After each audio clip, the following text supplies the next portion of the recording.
live from KSAT 12. The 6 o'clock news starts right now. And right now, an overturned 18-wheeler blocking traffic at a major interchange. We've been watching this since 5 o'clock. Let's take a live look out there right now. This is the TransGuide camera here at I-35 in Benz-Engelman. You can see this 18-wheeler on its side. It has been for the last hour. Crews are making some progress there. You see one of those major wreckers pulling up to the scene. That's the second one we have seen there. It appears as though the bed of this truck might be empty. That's always a concern when they take a look at this, but this is actually the ramp going from 410 to 35 South. Right now, the main lanes of that and the shoulder all blocked.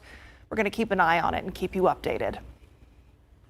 A San Antonio police officer has been fired for failing to pat down a teenager who shot and killed himself in the Bexar County Jail. City discipline records released today show that Abdiel Munoz was given an indefinite suspension.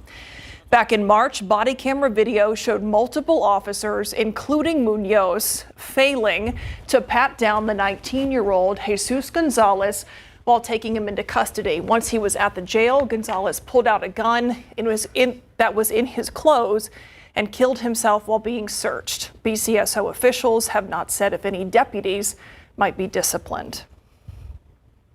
And here's a look at the policy for searching a prisoner. It says that transporting officers are the ones held accountable for that. I apologize for the actions of somebody that happened to be with me, and none of that shouldn't happen the way it happened. Cuffed and walked in front of our cameras, San Antonio police arrested a man in the shooting death of a Sonic drive-thru manager last month. But the person they believe fired the shot is still out there. That's Joshua Albert Joseph. He was picked up by U.S. Marshals this morning. SAPD says that he was driving on July 7th when Daniel Shrewsbury was killed at that Sonic. Investigators say that Joseph and two others went to the Sonic at Babcock and Eckert. They tried to pay with counterfeit money, but Shrewsbury noticed.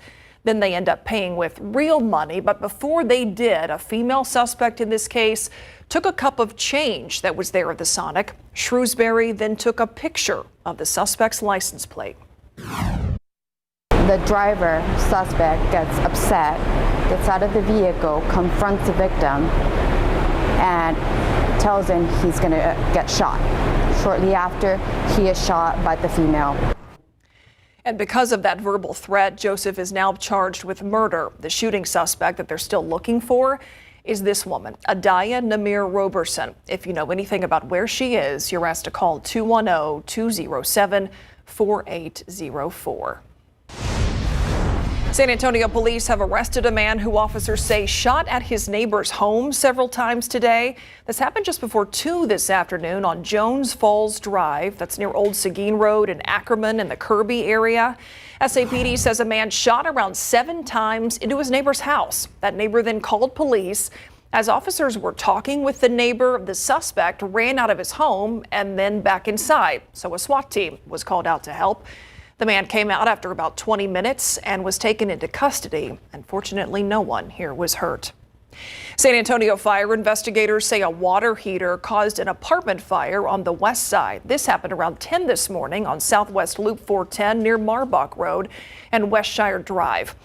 SAFD says that fire started with a water heater and went through the building's attic. Crews did get the flames out quickly. At least 9 apartment units, though, were damaged. If you have a burglar or fire alarm system at home, this story's for you. The city of San Antonio wants to at least double the false alarm fee for systems without a permit. Garrett Berger tells us what you need to know. A burglar smashing your window can send the cops straight to your home with a security system, but so could your pet just knocking something over for a false alarm. Every year, the city of San Antonio says its police officers respond to about 68,000 false alarms, firefighters to about 11,000. They said that takes the equivalent of 20 full-time cops and 4 engine companies, which leads to the raise in fees the city's considering. I think that this is great. We know that a majority of these false alarms come from businesses. If you have an alarm, you're supposed to have a permit through San Antonio Police. Typically $40 a year for a homeowner and $100 for businesses. If you don't get the permit and they respond to your false alarm anyway, the city charges you. though they're thinking maybe not enough. Right now, a false alarm on your unpermitted home burglar system, that's going to cost you $75. A false alarm for a residential fire alarm is $125. Same amount for false alarms from either commercial fire or burglar systems. But now the city's talking about raising all of those up to $250, and that is every time. The idea, frankly, is that those systems should be permitted, maintained, and as I said at the podium, not going off every time the wind blows. If you've got the proper paperwork, false alarms already still cost you, but it would typically be cheaper, and you get at least one mulligan a year. By raising the fees for the unpermitted false alarms, the city thinks it will bring in an extra $1.9 million into the budget. We've got more info on what's in the budget online. Garrett Berger, KSAT 12 News. A local high school student's commitment to serving others was recognized today by Congress. Isabella Hicks was given a Congressional award.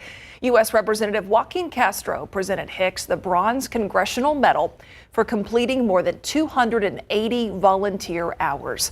The Harlan High School senior has served as a camp counselor for children with medical conditions and disabilities and volunteered at several local organizations. Hicks says for more than 2 years, she was encouraged by her parents and her mentors to keep doing what she had a passion for. Do your best, do everything to the best of your ability. No matter if it's volunteering or running a cross-country meet or like anything, it can be the smallest thing to the largest thing. It's all gonna add up. It all does add up. The Congressional Award is presented to young Americans between the ages of 14 and 24 who register their service and complete goals and activities they set for themselves in 4 different program areas. Congrats, Isabella. A local veteran and Purple Heart recipient has a new home tonight. He was given a specially designed, fully accessible home today in Bulverde. Devin Karp was there as a hero was welcomed home. That's a shout that's been 2 years in the making as Sergeant Anesi Tufuli, also known as Maverick, finally gets to step inside his new home. The excitement is through the roof. I'm blown away. This is not what I expected. This is above and beyond from what I thought was what it was. When they came in here, seeing all this, I'm like watching the show. I'm in the show right now. Sergeant Maverick was overseas in Iraq in 2005 when he lost his left leg. Since then, he's gotten a prosthetic leg and has to use a wheelchair in most of his day-to-day life, making accessibility a bigger issue over time. Why shouldn't they have everything that they need after what they've done for this country? 2 years ago, he reached out to Jared Allen's Homes for Wounded Warriors and the Home Depot Foundation. The groups were able to build this 2,800 square foot house with everything he and his family needs, complete with wide walkways, low countertops, and a wheelchair accessible shower, all without having to pay a dime for a mortgage. So it is quite the process, but as you can see, every square inch of this home is going to work for the specific needs of Maverick. But we're also providing all of the furniture which is inside, and he doesn't know that yet. He won't know until after we hand over the keys. The surprise was a welcome one for Maverick and his family, to say the least. I'm going to be roaming around all over the place. It's so spacious, I can roam a chair around, not worry about hitting anything on the corner. While he hopes other veterans around the country can continue to receive the same help he has. This is the way of people serving the people that serve, helping them to get back. Not all of us come back 100%, but something like this, it may help them to bring them back to feel like they're home. Devin Karp, KSAT 12 News. For his service and his sacrifice, he deserves that. Welcome home. That's awesome, Adam. Yeah, I'm wondering, is that the same Jared Allen that was played for the Minnesota Vikings? You saw the Vikings memorabilia in the room. I'm thinking that might be the same one. I don't know. I had to ask Devin. I couldn't put a visual on it. My brother would know. He'd have the answer right away. And anyway, he'd go off on a tangent with it too. Anyway, what runs in the family? Yeah, I can see that. Yeah. All right, 100 degrees, the high temperature today, the average being 97. Our record high today, 104, set last year. Last year, we set a lot of record high temperatures and a lot of record heat temperatures. We had over 70 triple-digit days. But by this time last year, our count was at 51. So far this year, we're at 20. Not nearly as bad. We have felt worse. Yes, it's hot out there, but we felt worse. 99 right now. Feels like it's 3 degrees warmer when you factor in that humidity, the dew point at 66 degrees. You look at high temperatures across the state. Del Rio up to 106, El Paso 106, Wichita Falls 108, and Laredo 106. We are all feeling the heat today, and we will in the days ahead as well. There is a little bit of hope for rain by late next week. We'll talk about why and get in the latest with Ernesto in just a bit.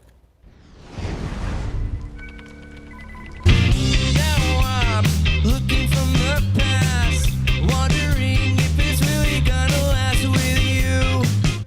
This band is called The Lost Project, but you can find them by scanning the QR code that's right there in the corner of your screen. There you can hear more from The Lost Project's performance from the Starlighter. They're this month's feature band in our local music series, SA Vibes. They sit down and talk about the music scene and what to expect down the road. SA Vibes is available to watch and listen on all of our digital platforms. Still ahead here on the news at 6, an East Side restaurant is serving up more than just barbecue. After the break, how the owner is giving kids some valuable life lessons and skills. But first, let's take a look outside with Live Cam. You heard Adam mention that small glimmer of hope for rain next week in the forecast. He's going to tell us when, coming up.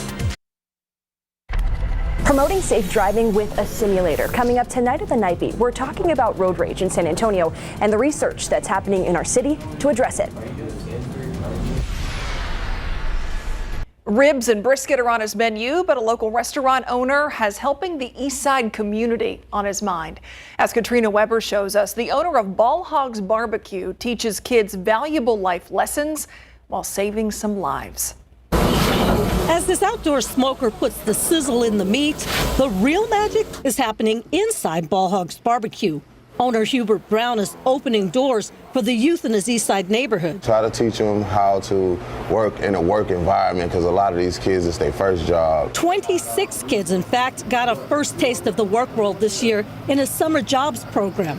They worked all areas of the basketball-themed restaurant located in the shadow of the Frost Bank Center. This man gave me a chance, an easy, good, very good chance to work here. Byron Delane Jr. was glad to make some back-to-school money. Others focused on learning while earning. Not to play around as much, to take work serious, because I used to play around a lot. Brown is serious, though, about helping them avoid trouble that may surround them. It's because I was those kids.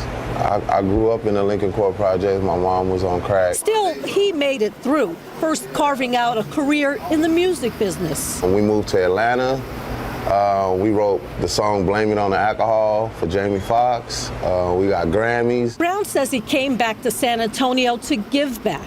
He built on that idea in 2019 when a group of teens helped him build Ball Hogs. They even made the furniture by hand. The idea of opening a barbecue restaurant wasn't random for Brown. He says it's in his blood. That's his father, a real-life cowboy who loved to cook. When Brown is not in the kitchen, he works for the city and as a mediator for violent neighborhood conflicts. He says none of it is about money. When you're gone, you know, people ain't gonna remember your money.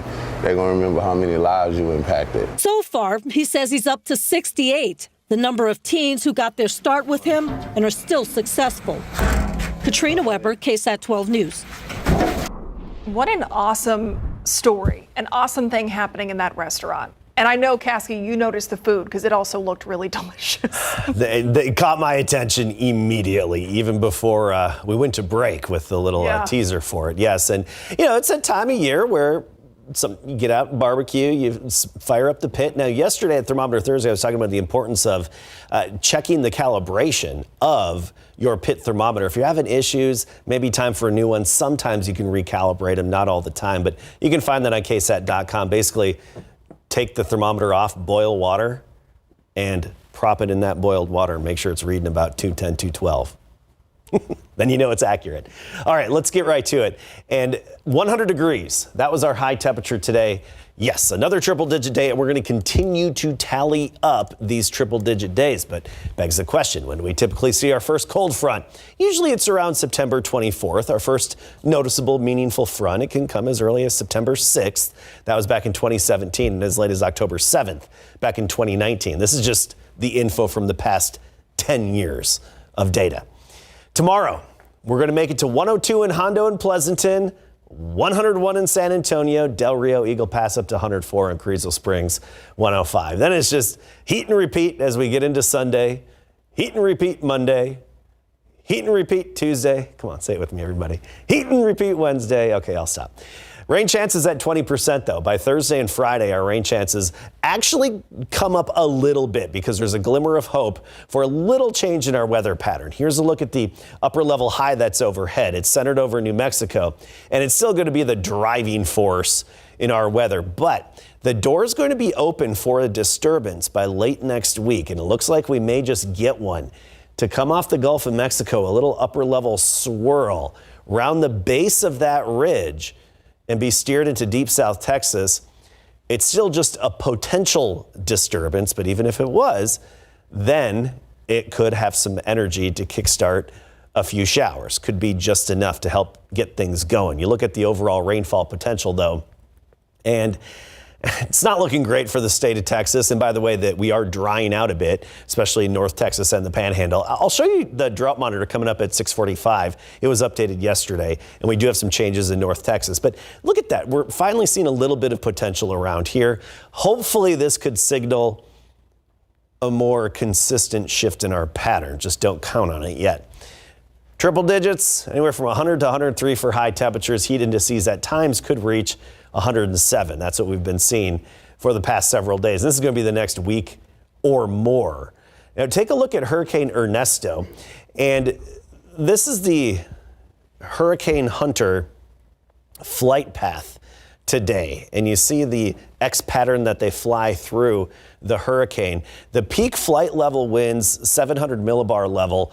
That's roughly 10,000 feet, give or take, depending on exactly where you are. We're 99 knots. Now, I did notice from the Hurricane Center's discussion that sail drone, we now have drones that are little sailboats with sensors, actually measured 35-foot waves. Our computer models are estimating up to 34-foot waves. I'm going to talk a little bit more. I'll show you an example of these sail drones coming up at 6:45. Fascinating technology, right? But let's talk about Ernesto, where it's going off to the north and northeast. Directly impacting Bermuda right now. The eye wall could even hit Bermuda, scrape against it, maybe even make official landfall late tonight, early tomorrow morning. And then by Sunday afternoon and Sunday evening, you look at that 4 a.m. Saturday morning, the European model has that eye wall right against Bermuda. But notice by Sunday afternoon and evening, things start to improve for the island of Bermuda. The island with some pink sand beaches. That's a fact. It's caused by the corals, the coral reefs offshore that lead to that pink color in some of the sands and some of the beaches. Anyway, notice the computer models tightly clustered too with that storm moving off to the northeast. Here you have it. Sunny, hot, dry. We've been here before. We know how to handle this. Yeah. But a little bit of hope for some changes next week. Heat and repeat. Thank you, Adam. All right, Larry joins us now to talk sports. And what is the deal with Dak's ankle? That's what Cowboys fans want to know. Now, he says it's no big deal, and it's the right ankle that he hurt, back in 2020 that knocked him out for the entire season. Some people are calling it ankle gate. And Prescott's not too happy about that. And Bernie's first game at the Little League World Series was awesome. Coming up.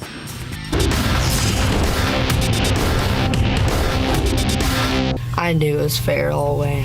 I thought it was foul.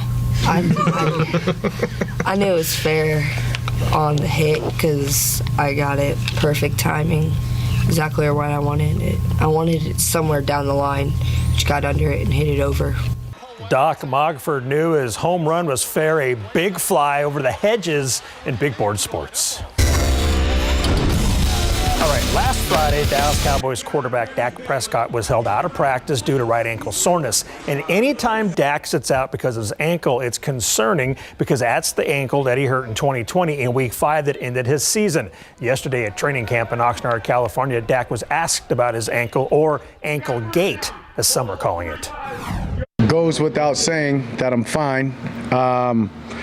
Maybe the wrong ones started the whole ankle gate or something is this and that. I told you guys before, I don't want to necessarily nosedive back into what happened in the off season, but I'm fine. And whether it's a day of rest here and there, yeah, just taking a vet day and just, you know what I'm saying, getting on top of it, making sure that nothing residual comes from it. Yeah, I'm fine. There's no ankle gate or anything like that. And the Houston Texans took practice inside NRG Stadium yesterday ahead of their preseason home game with the New York Giants. Of note, the Texans' 5 starting offensive linemen all practiced together for the first time since training camp started in mid-July. I'm talking about Laramie Tunsil, Kenyon Green, Juice Scruggs, Shaq Mason, and Titus Howard. Yeah, it definitely felt good. Definitely getting that chemistry down. It's going to be big for us going into the season.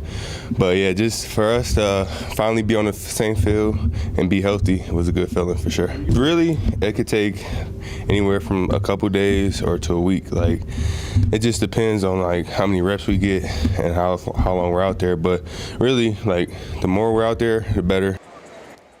The Texans will host the Giants tomorrow at noon at NRG Stadium, and the Cowboys will play at the Raiders tomorrow night at 9. The Bernie Little League All-Stars broke out the big bats last night at the Little League World Series. Caden Guffey, Doc Mogford, and Cole Newson all went yard. Newson hit this grand slam on the top of the 5th to blow the game open. Bernie out-hit Newtown, PA 12-2 to win the game 9-0. And here's Newson on his grand slam. It was really cool because, like, the pitch before, I just, like, dipped my shoulder and, like, yeah. But then before, I just flattened my swing out and just, like, saw the ball really good and hit it hard. Yeah, it takes it to another level for sure. No, it was fun to see. I think that was his first Grand Slam ever, so to do it on this kind of stage is really cool. Bernie's starting pitcher, Caden Guffey, tossed 2 innings to score this ball, allowing 2 hits and striking out 3. Julian Hurst came on in relief, and he pitched 4 innings of no-hit baseball, walking 2 and striking out 10. It was a great experience. I mean, I've always loved pitching since I started playing baseball, and to do it at this stage, it's a great experience. But I just focused on keeping the ball in the zone and inducing contact. You know, we were looking to get one more guy on the mound. We probably could have done that, but Julian finished it off and got the W. So. From top to bottom, the Bernie All-Stars certainly put on a show last night. They'll next play on Monday night and face the winner of Northwest Southeast, who face off tonight. Bernie against the world. I'm Yes. going to say that as much as possible. They need to make that a T-shirt. Right? I wonder if they have those already. Maybe. They got the hashtag. Right, they sure do. All right, thanks, Larry. If you are looking for something to do this weekend, we're talking Puro Picks coming up next. The weekend is here, and we have purely San Antonio things to do. Puro Picks with Stephanie Guerra, our favorite local influencer, who joins us to talk about what you're looking forward to this weekend. Thanks for being here. Oh, thanks for having me back as always. Yeah. It's always a highlight of my week, Myra. Ours too. It's a great way to end it, right? With something to look forward to for the weekend. First thing we're going to talk about is something for dog lovers and movie lovers. Yes, I love this. So tomorrow night, not when it's very hot, it might still be hot. They are having the Fido Film Festival presented by Dog Friendly San Antonio at Brackenridge Park. This is going to be a really cool film festival, dog friendly. Yeah. You know, it's a good time because you don't normally get to take your dogs with you to the movies. So a great opportunity too. Plus you support all kinds of local dog initiatives and nonprofits, and just get to meet other dog lovers, and your dogs get to meet other dogs too. So it'll be a fun time and a nice kind of segue into getting out of this heat. Bringing your dogs back out. Yeah, right? Okay, it is all things back to school. This next event is back to school, but not for the kids. I thought this one might be a little exhilarating for some. Teachers need a break too, right? Parents need a break. Hey, parents who got everything going back to school this week, maybe this is for you. Myra included, right? The kids are back in school. So there is a boozy back to school bash at Brick from 7 to 10 p.m. presented by San Antonio Local Market. So something fun. The first 50 teachers, will get free swag bags. So we're always trying to give back to our teachers and help them out. So you can go have fun, do some shopping, do a little sipping, maybe take a break from those little lovely children in your life. But a great way to, have the adults get back to school. And then, you know, if you're going back to college, and you can enjoy that too. It's a great time for everyone. Yeah, back to school is just as much an adult event as it is for 100%. kids, right? My son, I know your kiddos started Yes. this week, and my son's in college, and he starts next week. And so we're just like, go. Making sure you got all the forms filled out, you've downloaded all the apps, all the things. It's a lot. So, okay, next event. What is this one about? Freestyle Explosion. Myra, you are a San Antonian officially. So San Antonio loves freestyle music. Yeah. It has been popular since the 80s. So tomorrow night at the Freeman Coliseum, they're having a freestyle explosion with Stevie B, Lisa, Expose. So they play like Miami bass, freestyle music. My first concert ever was Lisa and Colt Jam at Sunken Garden Theater. I was very young, y'all. I was not an adult. My uncles took me. It was a lot of fun, but freestyle music is alive and well today, and there's like younger generations that are making their own versions of freestyle music. So it's really cool to see that tradition carry on. And plus, it's just a fun night of music, you know, have the nostalgia and the throwbacks, or take your kids if you were an adult in the 80s. It's a really fun time. I love freestyle music. I love that they have this event every year here in San Antonio, because they know their market and they know that San Antonio loves freestyle. So what, I mean, how would you describe freestyle, or is there a way to describe it? Oh my gosh, can y'all cue the music? I really don't, man. I mean, it's a little dancey. It's a little, I was actually a little kid in the 80s, so I'm not exactly sure how to describe freestyle music. Well, I guess we just got to go check it out for ourselves. You do. If you go online, look up Stevie B, Lisa, Expose, all of those groups, bring up your Spotify, type in freestyle music, you'll be able to find all the greats. Or you could like go to the mall and buy a mixtape or CD or something, I don't know. Do they sell those anymore, the CDs?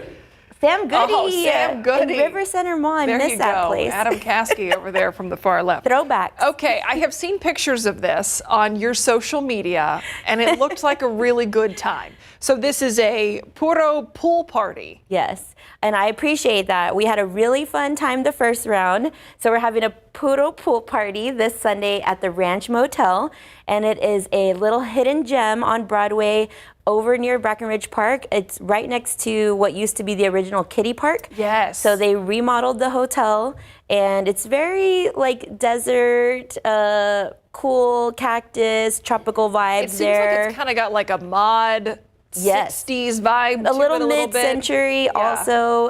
It was remodeled last year, reopened, and the pool's open now. But we want to tell more people about this hidden gem. So I've partnered with the Ranch Motel and Lalo Spirits, Lalo Tequila, to have a pool party, get people out of the sun, check out this new place. They've got pickleball courts coming soon. Oh. We have music from Bruckout, which is a DJ drum duo. We'll have food from Buddy's Big Trouble. And your ticket price gets you some Lalo Spirits.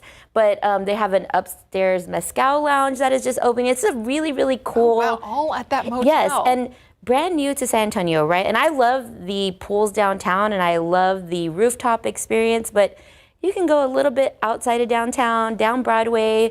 There's trees, shade everywhere. Yeah. You're right next to Breckenridge, and enjoy this little slice of the desert right in the middle of San Antonio. So the tickets are still available. Okay. They're $40. They include the first drink. You get all of that included, you know, the entertainment. You get to check out the different experiences. Plus, book a staycation while you're at it, right? Like, it's there. I love this motel. It's super awesome. And my friends that are the managers there, you know, they're really great people, and they're just trying to have another accessible space for people to enjoy San Antonio. How much did you say ticket prices were? $40. $40. And they include your first drink. Okay. It's going to be fun. All right. If you are interested in some soccer, we got soccer going on. I thought this was really unique. So San Antonio FC is hosting UIW and UTSA soccer this Sunday night. So a really cool matchup that you don't typically see, right? We normally see the FC games, or we see the big games that come to like the Alamo Dome, and people love soccer. Like, soccer is more popular than ever, I think. So really cool thing to go out to Toyota Field this Sunday night. Check it out from a college level experience, and like start getting everyone pumped, right? Those college students are going to go on to the next level of soccer. They're going to have more places to play, and hopefully, we just bring more and more soccer fans to San Antonio. And now we got so much talent here. It's cool to see that on display in a cool place like Yes. Toyota Field. Okay, this next event, not this weekend. It's actually next week. Yes. Next Tuesday, During the right? week, yes. Okay, it is National Latina Day. Yes, woo woo. So we want to celebrate all of the Latinas around the world on Tuesday. It's a national day, and it's an annual event. San Antonio is having a luncheon hosted by South Texas Business Partnership, and it's their second annual event. So they'll be celebrating Latinas by having an amazing panel called Latinas con Fuerza. So, right, strong Latinas. We have a great panel of women speaking. There's tickets still available. It's at Embassy Suites at Brooks, which is a great space. Brooks has a lot of women leaders there, and so they are always trying to cultivate more women leaders. And it's not only open to Latinas. Anybody can go to this luncheon, but we are celebrating National Day of the Latinas. So I think it's a really good place. It sold out last year in advance. Oh, wow. So get tickets, and then any other way you want to celebrate Latinas, be my guest, send me a message. It'll be a fun day to party. We got a lot of cool things here that you pick. You always pick hyper-local stuff, which I think is awesome. And you can find them on your social media as well. Yes. Puro rhymes with Flinche. Puro rhymes That's with what we Flinche. always Every like week. to say. Yes, and thank you for always letting me talk about all of the things that are local and loved by all of San Antonio. Yeah, we got a lot of cool stuff going on around here. Stephanie, thanks for being here. Thank you. Have a good weekend. We'll be right back. Hurricane Ernesto is on a path that could cause it to hit Bermuda after thrashing Puerto Rico and the Virgin Islands. Hundreds of thousands of people there are without power now. Ivan Rodriguez reports that even though Ernesto will otherwise remain in the open Atlantic, the storm could change beach conditions for the U.S. East Coast. Hurricane Ernesto's center never made landfall on Puerto Rico or the U.S. Virgin Islands. Yet the storm's strong winds and heavy rain knocked out power for hundreds of thousands of people, not only impacting their homes, but also businesses. This has been really hard. This is hard for us in our daily lives and for those of us who have businesses. I am in Dorado, but on behalf of all of us in Puerto Rico, each person suffers. Their pockets suffer. The center of the hurricane will now track near or over Bermuda on Saturday. But heavy wind gusts and torrential rain will be felt earlier on the island, which is about a third of the size of Washington, D.C. Ernesto is going to bring a prolonged period of dangerous winds, a very heavy rainfall, the potential for flash flooding and storm surge and coastal flooding to the island. With Ernesto continuing to move out in the Atlantic, Dr. Michael Brennan, the director of the National Hurricane Center, says large waves are also expected to impact the northern Caribbean islands as well as the east coast of the United States. There is a high risk of dangerous surf and rip current conditions along much of the southeast coast of the United States, the North Carolina coast, South Carolina coast, Georgia coast, all the way down through much of the east coast of Florida. Rip currents can exhaust even the strongest swimmers. At least 29 people have been killed in rip currents this year in the U.S. and its territories, according to the National Weather Service. For people heading to the coast this weekend, it's important to pay attention to any warning flags flying on beaches. In Atlanta, I'm Ivan Rodriguez. Look outside with live cam. You heard Adam say it earlier. We did hit 100 today, but Adam, you are helping us keep this summer in perspective with these amount of 100-degree days. Okay, so today was our 20th 100-degree day. We had 100 even around 4 p.m. And if we were to finish August and all of September with nothing but triple-digit days, we'd still be about 10 shy of how many we had all last year, which was 75 and a record by far. Back in 2009, we had 58 in 2022, or we had 59, and then 2022, we had 58. What's 57, 58, 59? You know, that's a lot. 75 last year took the cake. Hey, I'm going to talk more about the sail drone. I've got a picture for you if you're interested, and talk about that. And it looks like we have another autonomous fish that we're talking about in the buzz. We'll see in a little bit.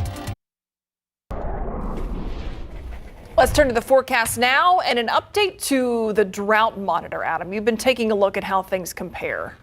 Yeah, because I mentioned earlier, North Texas is actually starting to dry out a little bit of drought and considered abnormally dry. So let's get to last week's drought monitor. I know it says 3 weeks ago. This is actually last week's drought monitor. I just changed it.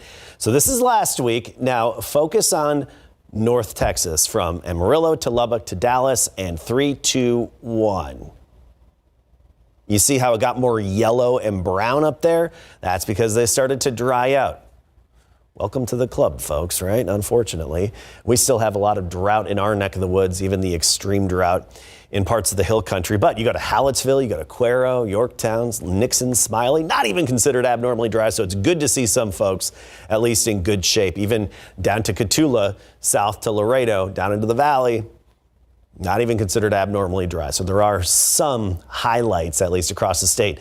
Just a 20% chance of rain next week by Thursday and Friday. Just a little bit of hope of an upper level disturbance coming in from the Gulf of Mexico. So we'll give it a 20% chance right now. Definitely something we'll be watching and keeping you updated on daily. But the potential is there for a little bit around here in our neck of the woods. But by and large, it's all around us. And even in the desert Southwest, Arizona, and even into Utah, getting in on some of that moisture, which it is their monsoon season. This is when they get that moisture. Sail drone. I mentioned this earlier, right? This is so cool. It's only the past couple of years that we've had these. Now, Sail Drone is actually its own private company, but NOAA utilizes this technology. It's literally a sailboat about 7 yards long that is a drone, right? It operates on its own. It's got these solar panels and the wind can carry it. And it's got a suite of instruments on it. We're talking over a dozen instruments to measure many things from, the wind speed, wind direction, wave heights, atmospheric pressure to carbon dioxide in the air and in the water and the salinity of the water. So many different things. So pretty cool. These are actually going through hurricanes now, and there's one in Hurricane Ernesto.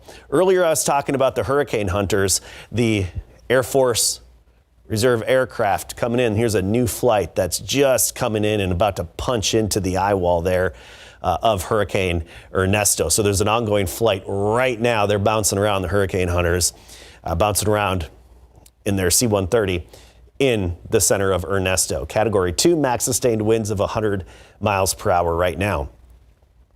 Models are estimating wave heights of around 34 feet just south of Bermuda.